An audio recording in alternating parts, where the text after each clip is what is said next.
Bueno, hermanos, buenas noches.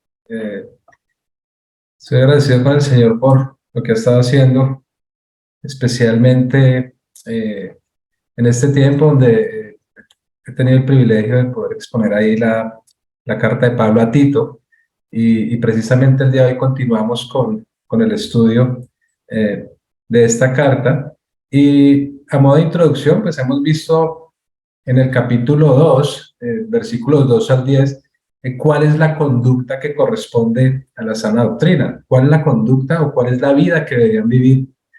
Y hablamos de una serie o unos grupos de personas, hablamos de los ancianos, hablamos de las ancianas, las jóvenes, los jóvenes, incluso hablamos también de los siervos o de los esclavos.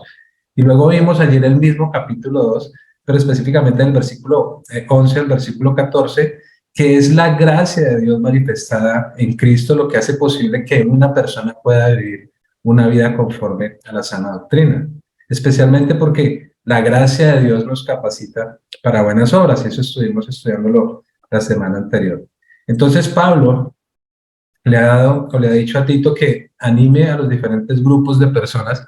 ¿Para qué? Para que vivan vidas que puedan glorificarle al Señor, que vivan vidas que sean vidas que puedan representar lo que ha hecho el Señor en ellos, ¿sí? Que puedan mostrar lo que Cristo ha hecho en ellos. ¿Sí? Particularmente, eso es en el contexto de la iglesia, fue lo que vimos ahí en la sección anterior. Sin embargo, a continuación, Pablo escribe a Tito sobre cómo los creyentes deben comportarse en la sociedad en la que vivan. Y es por eso que hoy estaremos viendo tres características que deben ser una realidad en la vida del creyente, que nos animarán precisamente a vivir vidas que glorifiquen al Señor. Y el primer punto es que un creyente obedece la palabra. Eso lo vamos a ver en el capítulo 2, versículo 15.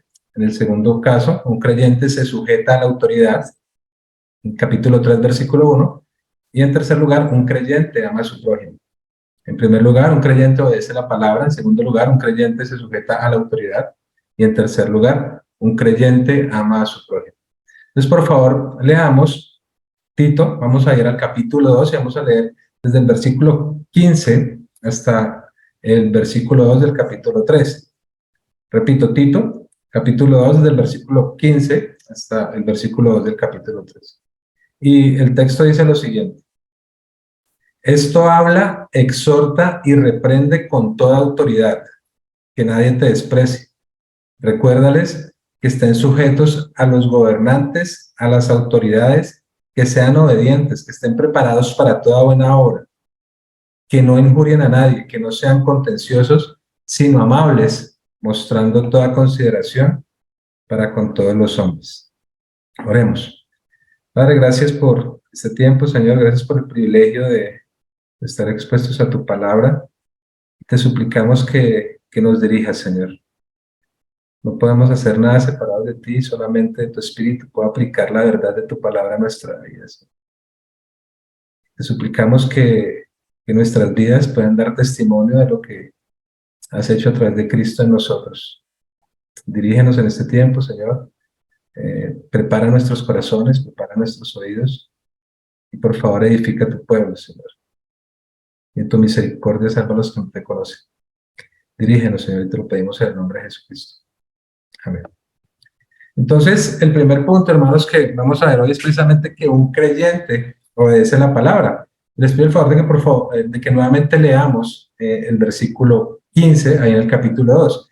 El versículo 15 dice lo siguiente: esto habla, exhorta y reprende con toda autoridad, que nadie te desprecie.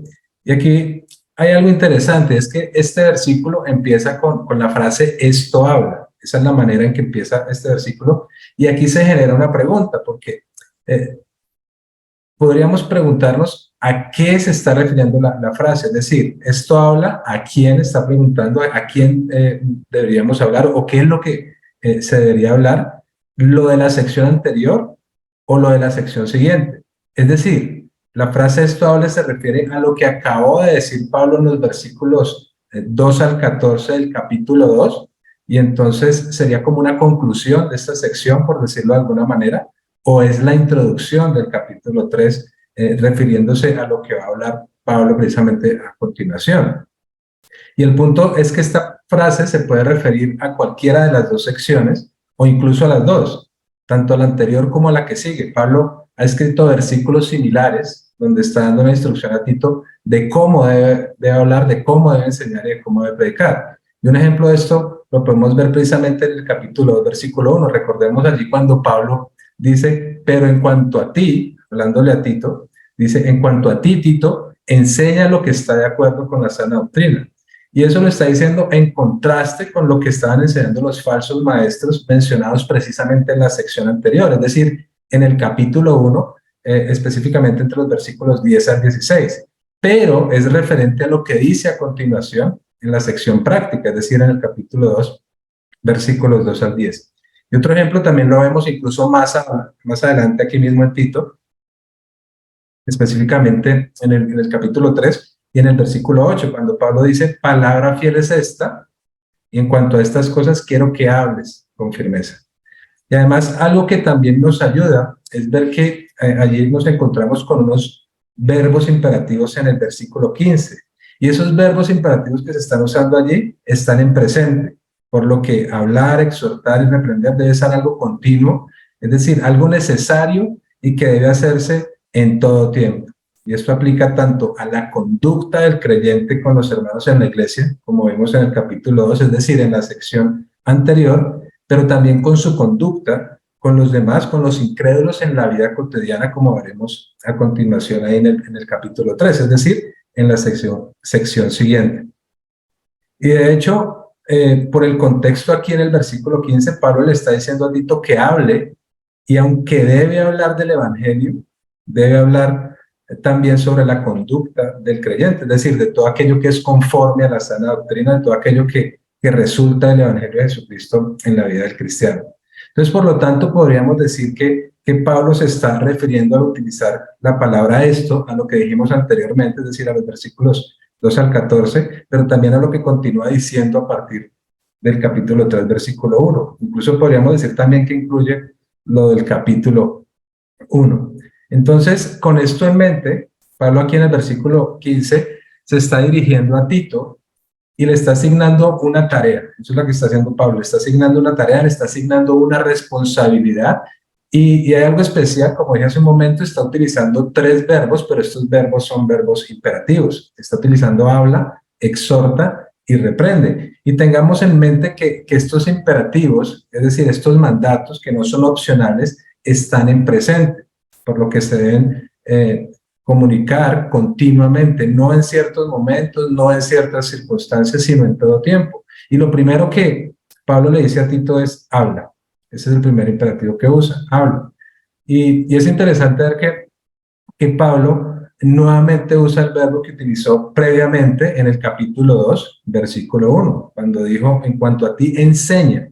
Recordemos lo que dijo allí, en cuanto a ti, Tito, enseña lo que está de acuerdo con la sana doctrina. Aunque en el 2.1, esta palabra es traducida como enseña, y aquí es traducido como habla, es el mismo término, es la misma palabra que se está usando. Recordemos que esta palabra literalmente significa hablar, pero significa hablar en el sentido de enseñar, y también se puede traducir como charlar o como conversar. Y recordemos algo también, es que este verbo es muy amplio en su significado, por lo que implica una comunicación, pero una comunicación verbal en todo tiempo y en diferentes lugares. Por ejemplo, en el púlpito, en la iglesia, en los hogares y en cualquier reunión donde hubiese compañerismo. Entonces Tito debía hablar del evangelio, pero también debía hablar de sus implicaciones, de la conducta que debe caracterizar a alguien que ha nacido de nuevo. Y es muy común ver lo que hacen algunos, incluso hasta pastores que solo hablan del evangelio, que solo hablan de sus implicaciones, que solo hablan de la palabra, pero en la iglesia, solamente lo hacen el domingo. Tan pronto salen el domingo allí, tan pronto termina el servicio, no vuelven a hablar de ella. Incluso a algunos no les gusta que se les hable de la palabra en cualquier otro contexto. Y yo creo que es de mucho ánimo para mí, yo creo que para todos nosotros, pero también de mucho gozo cuando compartimos nosotros fuera de la iglesia. Y creo que ustedes saben de qué estoy hablando, cuando nos reunimos y salimos tal vez a comer, a compartir algo fuera del contexto de la iglesia, porque eh, podemos tener conversaciones que realmente son edificantes, podemos estar juntos y queremos conocer de la palabra, queremos ser animados mutuamente, eso realmente es de ánimo.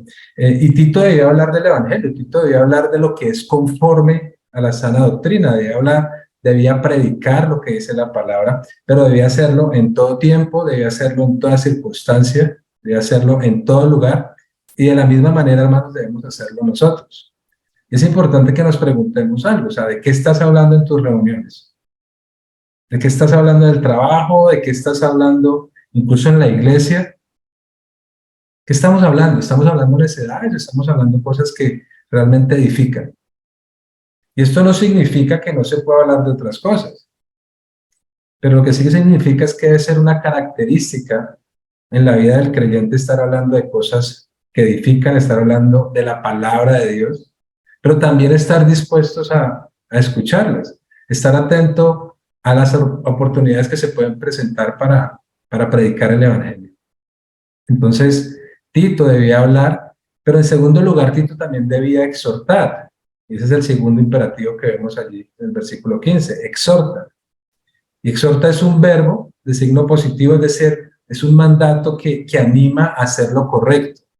Se puede traducir, además de exhortar, como llamar a o instar, es decir, llamar o instar al que se le enseña, al que se le habla, al que se le predica, para que haga de su vida lo que ha escuchado, para que viva conforme a la enseñanza que ha recibido. Y exhortar tiene la connotación como de acercarse, como de aproximarse, de alentar al otro, pero con el propósito de animarlo a que siga creciendo en santificación. Y es necesario también hacerlo en todo tiempo, especialmente cuando el hermano está en situación de dificultad, cuando está probablemente desanimado. Es como cuando alguien está practicando un deporte y quien lo está entrenando, quien le está enseñando, quien le ha dicho cómo hacer cada cosa, además de enseñarle, además de decirle cómo se hace lo que debe hacer, lo acompaña, está a su lado animándolo cuando siente que ya desfallece y lo hace con el propósito de que realice bien lo que previamente le enseñó. Entonces Tito debía hablar, debía exhortar, pero en tercer lugar también debía reprender. Ese es el siguiente imperativo. Ese es el tercer imperativo que vemos ahí, precisamente en ese texto. Reprende. Y que reprende es un mandato también, pero es un mandato negativo de amonestación.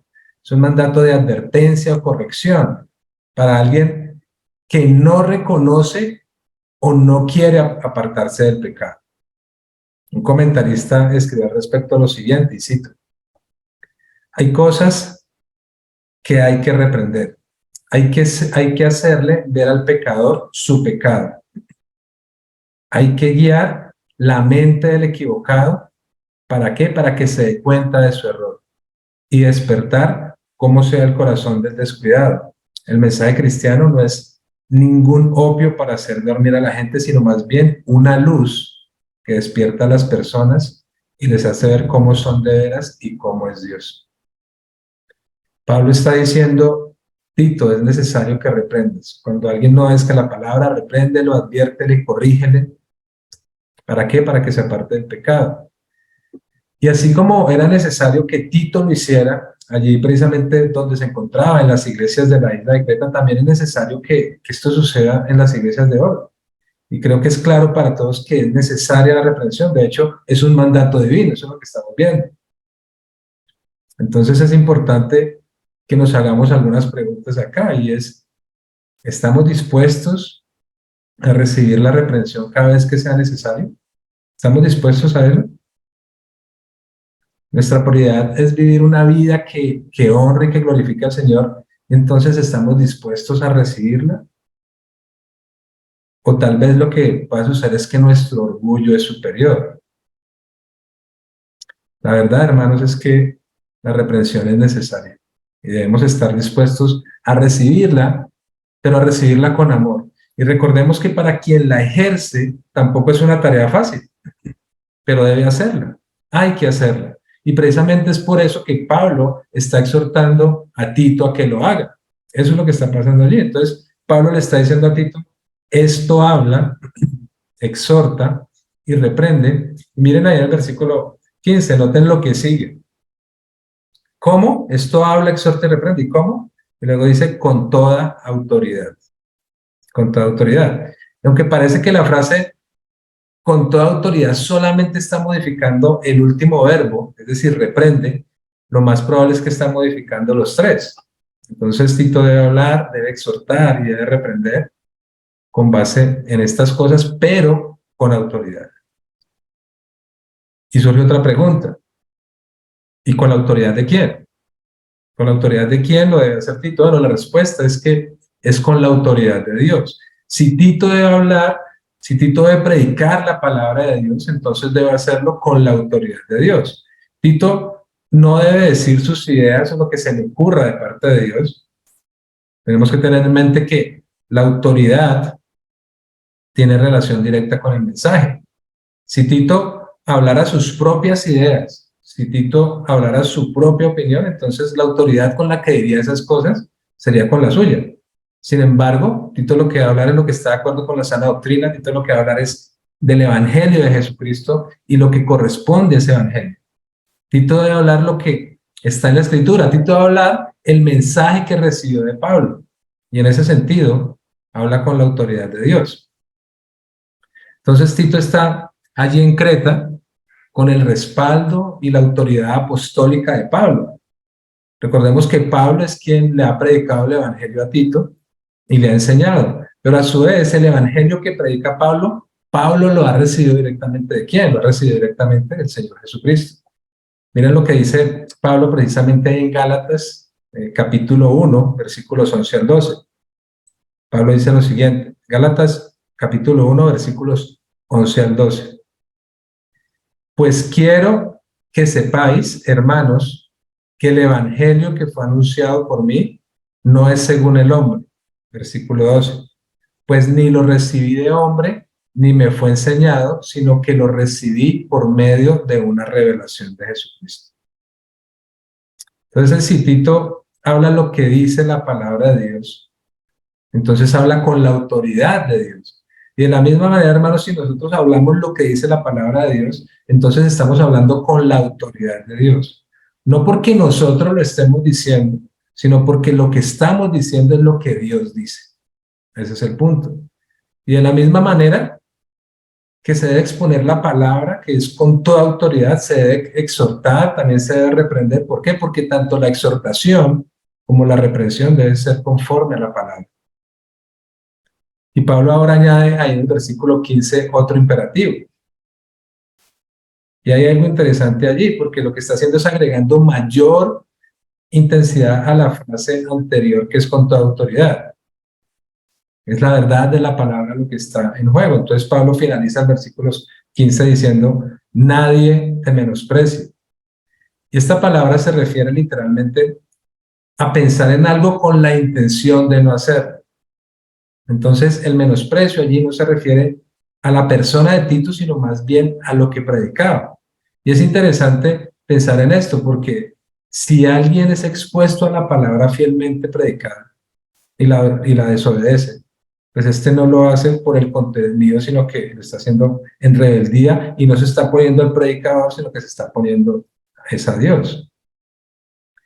Aunque es necesario que el predicador viva una vida conforme a lo que predica y conforme a lo que enseña, ¿sí? Cuán importante es que el predicador, cuando está predicando la palabra de Dios, pues tenga una vida coherente con lo que está enseñando. Recordemos lo que nos dice Esdras ahí precisamente en Esdras 7:10. El texto dice lo siguiente, ya que Esdras había dedicado su corazón a estudiar la ley del Señor y a practicarla y a enseñar sus estatutos y ordenanzas en Israel. Entonces, como vemos, Esdras dispuso su corazón en primer lugar, ¿para qué? Para estudiar la ley, en segundo lugar, para ponerla en práctica y en tercer lugar, para enseñarla. Entonces, hermano, la palabra de Dios debe ser proclamada con autoridad, pero hay algo muy importante. Debe ser proclamada con autoridad, pero a la vez debe ser obedecida por quien escucha. ¿Por qué? Porque es la palabra de Dios. Y si somos creyentes genuinos, Lo que anhelamos es eso, lo que anhelamos es conocer al Señor. ¿Y cómo lo hacemos? Pues lo hacemos es a través de su palabra. Y lo que queremos es obedecerla, queremos obedecer lo que el Señor está diciendo allí. Y esa es la manera en que podemos ser transformados por ella, de tal manera que cada día crezcamos en nuestra santificación por la gracia de aquel que nos salvó. Entonces, un creyente obedece la palabra y en consecuencia un creyente vive conforme a la palabra. Pero no solo en el entorno de la iglesia, sino también en medio de la sociedad en la que vive, en medio de la sociedad en la que se desenvuelve. Y lo que vemos ahora es que Pablo pasa de la conducta de la iglesia por parte de los creyentes en los diferentes grupos mencionados ahí en el capítulo 2, a la conducta que debe tener todo creyente con todos los demás fuera de la iglesia. Por lo que a continuación presenta algunos deberes cristianos respecto a quiénes. En primer lugar, respecto a los gobernantes, y otros o algunos deberes cristianos respecto a quiénes, a los demás, especialmente sobre los incrédulos. Y entonces esto nos lleva a nuestro segundo punto. El segundo punto es: un creyente se sujeta a la autoridad. Un creyente se sujeta a la autoridad. Y vamos a leer, por favor, el versículo 1 del capítulo 3.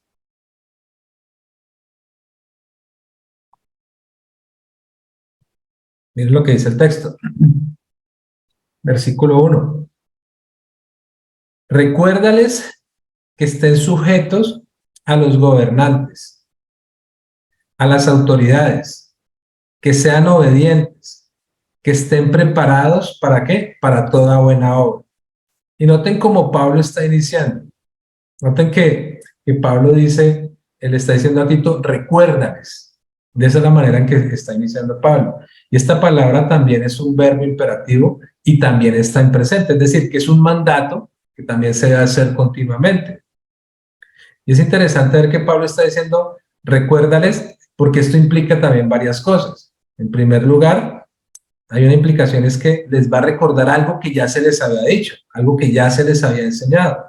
Y en segundo lugar, que a quienes les debe hacer este recordatorio, a quienes les debe recordar estas cosas, es a todos los creyentes a Creta, no a grupos especiales como vimos en el capítulo anterior. Recuerdan a los ancianos, a las ancianas, a los jóvenes, a las jóvenes, a los siervos. En este caso, lo que debe recordar Tito es aplicable para todos los creyentes, para todos los cristianos. Pero también surge una pregunta, ¿y qué es lo que debe recordarle Tito a los cristianos allí en Creta? Bueno, en primer lugar, lo que debe recordar Tito es que estén sujetos a los gobernantes, a las autoridades. Eso es lo que dice ahí el versículo 5, que estén sujetos a los gobernantes, a las autoridades. Y la palabra que se usa aquí para sujetos da una idea, y es como una idea de sometimiento. Y se refiere especialmente como a ponerse debajo de, ¿sí? Pero hay algo también especial allí, y es que es un sometimiento, pero es algo voluntario, ¿sí? No es algo arbitrario, sino es algo voluntario. No se refiere a esclavitud, sino a sujetarse voluntariamente en obediencia y con respeto a alguien. Eso es lo que significa. Y probablemente en aquella época, en la iglesia del primer siglo, pudieran surgir diferentes preguntas. Bueno, ¿y por qué debo obedecer lo que dicen las autoridades? ¿Por qué debo someterme a ellas? ¿Por qué debo obedecer lo que dicen los emperadores si son paganos? ¿Por qué debo pagar impuestos si no los usan bien, si los utilizan mal? ¿Acaso no soy un hijo del rey? ¿Acaso mi ciudadanía no está en el cielo? Bueno, precisamente los apóstoles tuvieron que dar instrucciones en este sentido. Miren lo que dijo, por ejemplo, el apóstol Pedro, ahí en Primera de Pedro, capítulo 2, versículos 13 al 14. Primera de Pedro, capítulo 2, versículos 13 al 14. Dice lo siguiente: someteos por causa del Señor a toda institución humana, ya sea el rey como autoridad. Versículo 14. O a los gobernadores como enviados por él para castigo a los malhechores y alabanza de los que hacen el bien. Y miren ahora lo que dijo Pablo ahí en Romanos, capítulo 13, versículos 1 al 7. Y les pido el favor de que vayamos a ese texto, porque además incluye algunas razones por las que debemos hacerlo, por lo que es necesario someternos a las autoridades que gobiernan. Romanos, capítulo 13, versículo 1. Sométase toda persona, ¿a quiénes? A las autoridades que gobiernan. Y aquí tenemos la primera razón. Noten lo que sigue. Porque no hay autoridad sino de quién, no hay autoridad sino de Dios. Y las que existen, por Dios son constituidas. Entonces esa es la primera razón. ¿Por qué? Porque no hay autoridad sino de Dios y las que existen, por Dios son constituidas. Las autoridades son establecidas por Dios. Y esa es la primera razón por la que debemos sujetarnos, por la que debemos someternos a las autoridades. Miren cómo continúa el texto ahí en el versículo 2. Por consiguiente, y aquí está la segunda razón, el que resiste a la autoridad, a lo ordenado por Dios, se ha opuesto.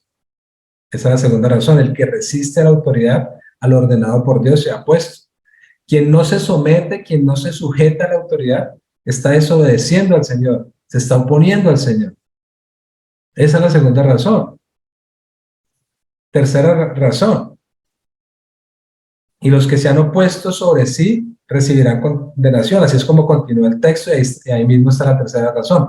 Y los que se han opuesto sobre sí recibirán condenación. Los que se oponen a la autoridad recibirán condenación. Una cuarta razón la vemos ahí en el versículo 3.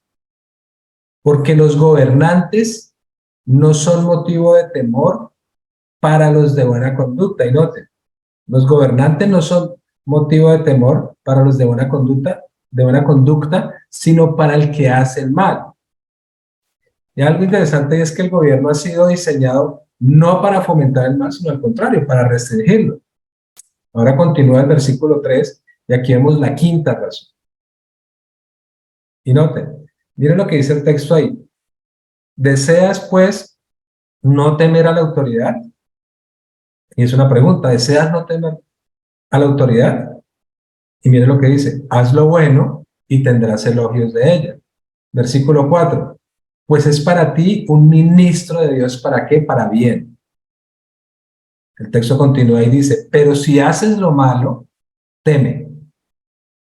¿Por qué? Porque no en vano lleva la espada, pues ministro es de Dios, un vengador que castiga al que practica lo malo.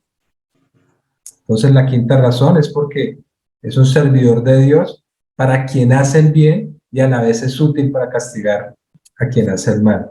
Y la sexta razón es por causa de la conciencia. Miren cómo continúa el texto ahí a partir del versículo 5, por causa de la conciencia. Versículo 5 dice esto. Por tanto, es necesario. ¿Qué es necesario hacer? Someterse, no solo por razón del castigo, sino también por causa de la conciencia. Pues por esto también pagáis impuesto, porque los gobernantes son servidores de Dios dedicados precisamente a esto. Pagad a todos lo que debáis, al que impuesto, impuesto, al que tributo, tributo, al que temor, temor, al que honor, honor. Hermanos, como creyentes, debemos sujetarnos a los gobernantes, debemos sujetarnos a las autoridades, y esto no es condicional, no es condicional al partido al que pertenece el gobernante, no es condicional a cómo gobierna el gobernante, cómo lo hace. Esto no es condicional a la economía, si mejora, si empeora, no es condicional a una persona o a otra, no es condicional al dólar, si el dólar sube o si el dólar baja. De hecho, la iglesia primitiva en Roma estuvo caracterizada por un gobierno que no honraba al Señor. Pero además de que era un gobierno que no honraba al Señor, era un gobierno injusto e incluso era un gobierno opresivo. Sin embargo, la instrucción es someterse, es sujetarse a los gobernantes. Ahora, esto no significa que obedezcamos aún cuando las cosas que sugiere el gobierno sean pecaminosas. ¿Sí? Claramente debemos sujetarnos y obedecer a las autoridades cuando. Pues cuando lo que hagamos no sea contrario a lo que el Señor demanda. Y un ejemplo de esto lo podemos ver ahí en Hechos 4. Recordemos cuando Pedro y Juan están ahí ante el concilio, ante el Sanedrín, los líderes estaban allí molestos. ¿Por qué? Porque ellos estaban enseñando que había una resurrección de los muertos por medio de Jesucristo. Eso es lo que estaban enseñando. Entonces ellos los arrestaron y al día siguiente los gobernantes, ancianos y escribas se reunieron para decidir qué hacían con ellos. Y estaban hablando de lo que vamos a hacer con ellos. Y miren lo que dice ahí el texto en Hechos 4, a partir del versículo 18. Hechos 4, versículo 18, dice lo siguiente. Cuando los llamaron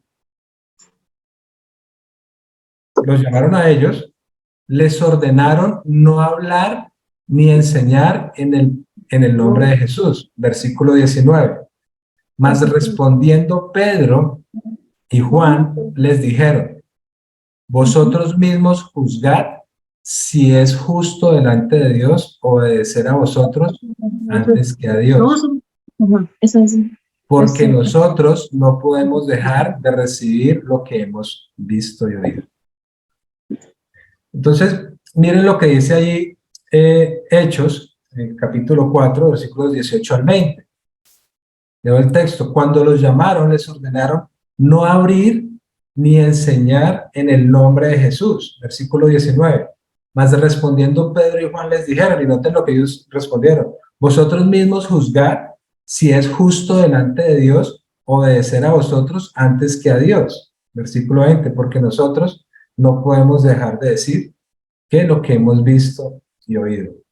Entonces, hermanos, es necesario obedecer al Señor, es necesario obedecer a Dios antes que a los hombres, pero también es necesario sujetarnos a los gobernantes, sujetarnos a las autoridades, y debemos estar listos. ¿Para qué? Para obedecer las leyes.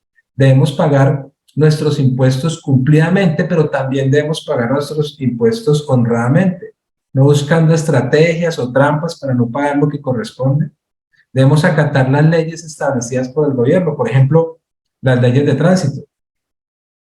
Creo que ahora todos sabemos que hay problemas o dificultades para sacar el SOAT. Entonces, si está difícil sacar el SOAT y no podemos sacarlo, pues no es excusa para circular sin SOAT. Si por algún motivo hay una multa, por alguna razón, por incumplir alguna regla, pues hay que pagarla. Y no hay que buscar sobornar al guarda de tránsito para evadirla. Esto me recuerda a una historia que contó un hermano de IBCC, que alguna vez iba ahí en un carro creo que hacia Palmira, y que iba en un carro y lo paró un guarda de tránsito. Y se le acercó y le dijo, mira, tienes como algo ahí en el parabrisas. Parece que era como una fisura, pero muy pequeñita. Y él le respondió, sí, ya me habían dicho, pero pues no ha pasado nada. Ya incluso me han parado con anterioridad y no ha pasado nada. Y el guarda le dijo, sí, pero eso da para inmovilización del vehículo. Entonces, él le dijo, ok, haz tu trabajo, llévatelo. Y el guarda se quedó sorprendido y dijo, no, váyase. Entonces, el punto, hermanos, es que debemos sujetarnos, debemos estar dispuestos a hacerlo así nos cueste, así nos cueste. Debemos sujetarnos al gobierno, debemos sujetarnos a las autoridades y debemos obedecer. ¿Y saben cómo debemos hacerlo? Con gozo, como cristianos que somos. No debemos hacerlo con queja, con murmuración, debemos hacerlo como creyentes que somos.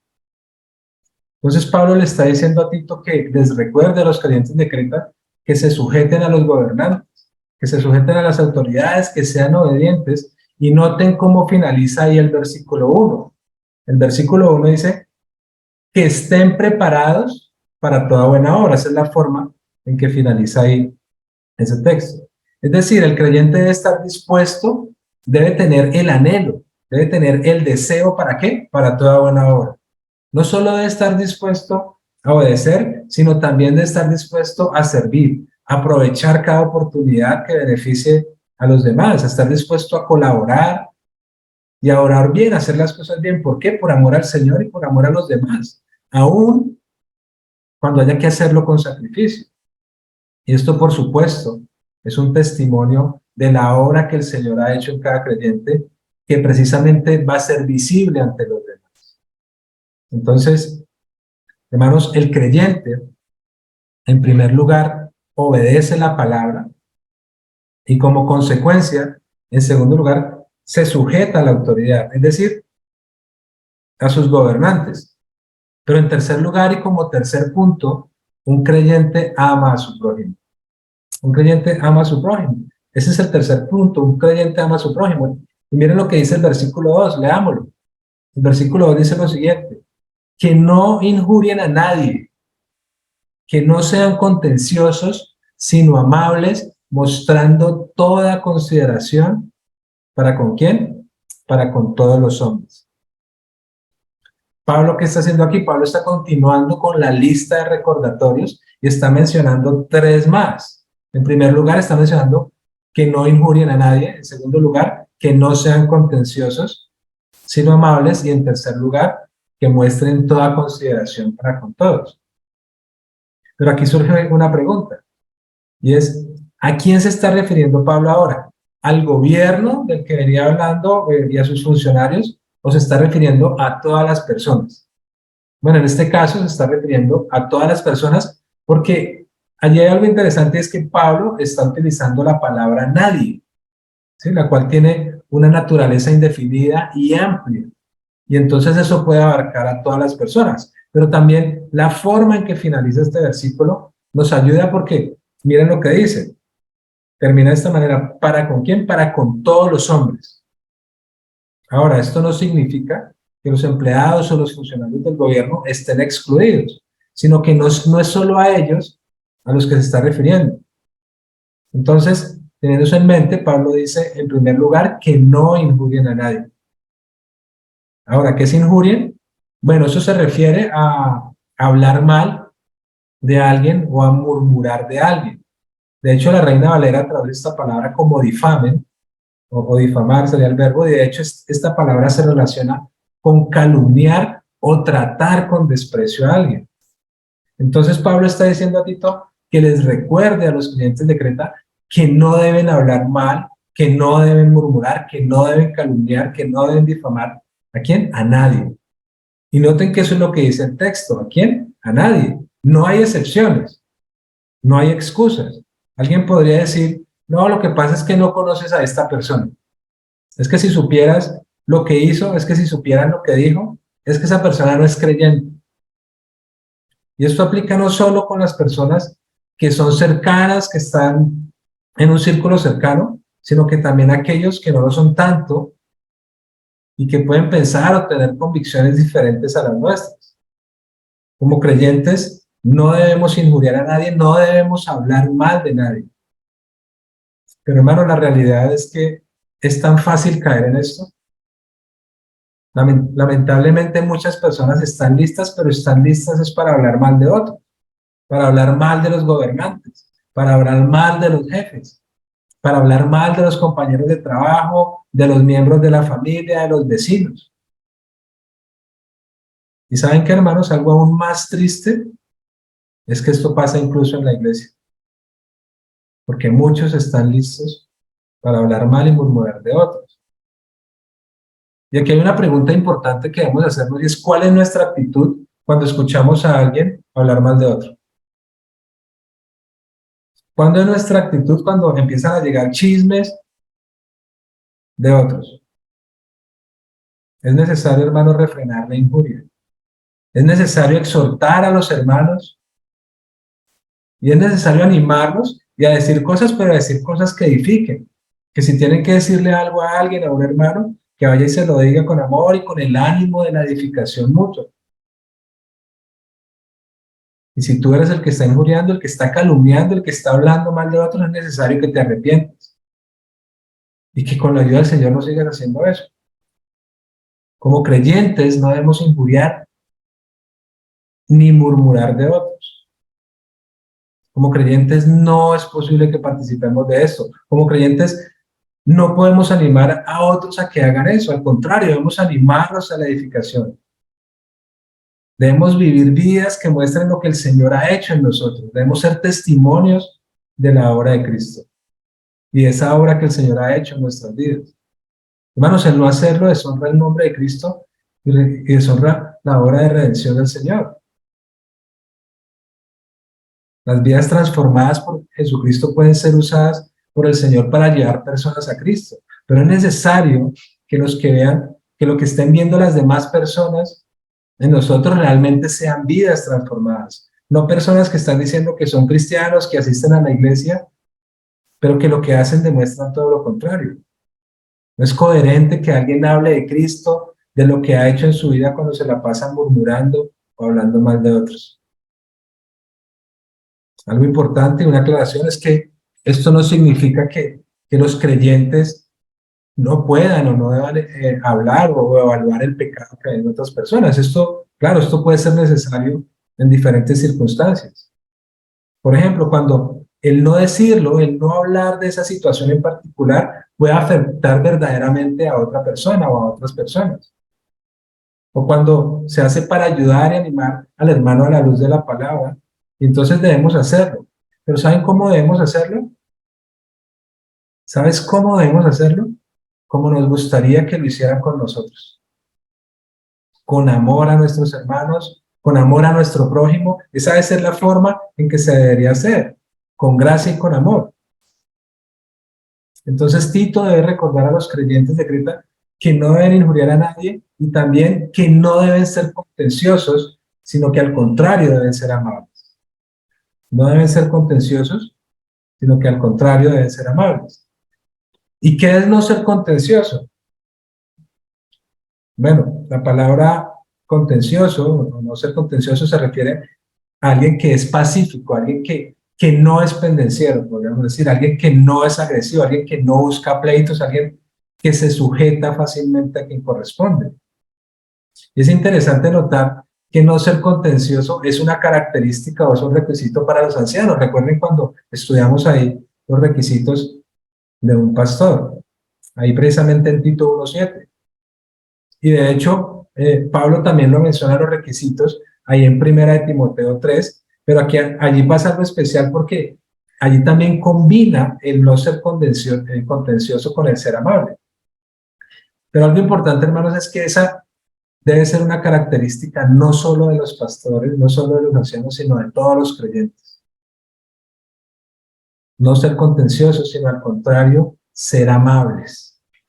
Ser amables, es decir, ser moderados, ser gentiles, ser justos, actuar con justicia, ser comprensivos con los demás. Y la razón de esto es ser por amor al prójimo, por amor a los demás. Si somos creyentes, nos debemos caracterizar por no ser contenciosos, sino por ser amables para con los. Finalmente, Pablo dice ahí en el versículo 2, mostrando toda consideración. Mostrando toda consideración para con quién, para con todos los hombres. Y este es el tercer recordatorio que debe hacer Tito. ¿A quiénes? A los creyentes que están en Creta. Muestren toda consideración para con todos. Es decir, que los creyentes deben mostrar o deben demostrar consideración o mansedumbre, como también es traducida, por ejemplo, en la Reina Valera 60. Y esta palabra consideración o mansedumbre se refiere a qué? Se refiere a algo como gentileza, a humildad y a cortesía. Yo creo que el ejemplo más hermoso que tenemos y el cual debemos aprender, el cual debemos imitar, es el del Señor Jesucristo. Miren lo que dice Mateo 11:29. Tomad mi yugo sobre vosotros y aprended de mí, que soy manso y humilde de corazón, y hallaréis descanso para vuestras almas. Richard Trench escribe respecto a la palabra traducida como consideración o mansedumbre de lo siguiente. Y cito, él dice, es una gracia arraigada en el alma cuyas expresiones se dirigen en primera y suprema instancia a Dios. Es aquel temple del Espíritu en el cual aceptamos su trato hacia nosotros como bueno y por ende lo hacemos sin quejas ni resistencias. El corazón humilde es el único que también es manso y que como tal no pelea con Dios ni lucha o contiende con él. Esta mansedumbre, no obstante, siendo primero que toda una mansedumbre completa con Dios también es de tal carácter ante los hombres, incluso los hombres malvados, en vista de que ellos, en cierto sentido, con los insultos y perjuicios que infligen, son permitidos y empleados por Dios con el fin de ¿qué? De disciplinar y purificar a sus elegidos. Es necesario que todos los creyentes crezcan y se ejerciten en la consideración, en la mansedumbre, y que esto sea una característica en su forma de vivir para con los demás, incluso para con aquellos que son perversos. Noten que el texto finaliza diciendo, ¿para con quién? Para con todos los hombres. Y es importante, hermanos, que pensemos en esto porque muchas veces es más fácil mostrar consideración con algunos. Solo con algunos, con aquellos que son apreciados por nosotros, con aquellos que nos sirven, con aquellos que nos aman, con aquellos que están haciendo cosas que nos agradan, con aquellos que son creyentes. Pero el texto está diciendo, ¿para con quién? Para con todos los hombres. ¿Y qué significa todos en griego? Significa todos. Y esto incluye especialmente a los incrédulos, incluye a aquellos que dicen y hacen cosas que no nos agradan. Y entonces podemos preguntarnos, bueno, ¿y por qué debo comportarme así con ellos si ellos no aman a Dios? ¿Por qué debo comportarme así con los incrédulos si ellos no me tratan como debían? La respuesta a esa pregunta está a partir del versículo 3 que estudiaremos en detalle Dios mediante la próxima semana, pero es porque antes éramos iguales que ellos. Antes éramos iguales que ellos. Esa era nuestra realidad antes de Cristo. Antes estábamos muertos en nuestros delitos y pecados. Antes éramos esclavos del pecado. Antes vivíamos odiándonos unos a otros. Hermanos, no éramos diferentes a ningún incrédulo. Éramos iguales que ellos. Pero el Señor, por su gracia, por su misericordia, nos salvó y esa es la diferencia. Lo que eres ahora, si eres creyente, no es por ti, ni es por mí. No es por tus obras, ni por mis obras, sino que es por la gracia de Dios misericordioso que no escatimó a su propio Hijo, que siendo Dios se despojó de sí mismo, tomó forma de siervo, se hizo semejante a los hombres para luego humillarse y haciéndose obediente hasta la muerte y muerte de cruz. Y eso fue lo que hizo el Señor Jesucristo, fue a la cruz, pagó el precio que nosotros debíamos pagar, pero luego resucitó y ascendió a los cielos y ahora está sentado a la diestra del Padre. Y si tú no eres creyente, pues hoy puedes arrepentirte y confiar en la obra del Señor Jesucristo. No se trata de ti ni se trata de mí, sino de la gracia de Dios que por los méritos de Cristo nos ha hecho nacer de nuevo. Y por lo tanto somos nuevas criaturas que estamos siendo capacitadas cada día por el Espíritu Santo. ¿Para qué? Para vivir de otra manera, para vivir una vida que agrade al Señor, para vivir una vida de obediencia a la palabra, para vivir una vida que muestre a Cristo. Y para vivir una vida que muestre a Cristo ante los demás, para vivir una vida de sujeción a nuestros gobernantes, para vivir una vida que se caracterice por el amor al prójimo. Hermanos, no se trata de mí ni se trata de mí, sino de la gracia de Dios que es en Cristo Jesús. Oremos. Padre, gracias por tu palabra, Señor. Te pido perdón, Señor, porque necesitamos crecer tanto.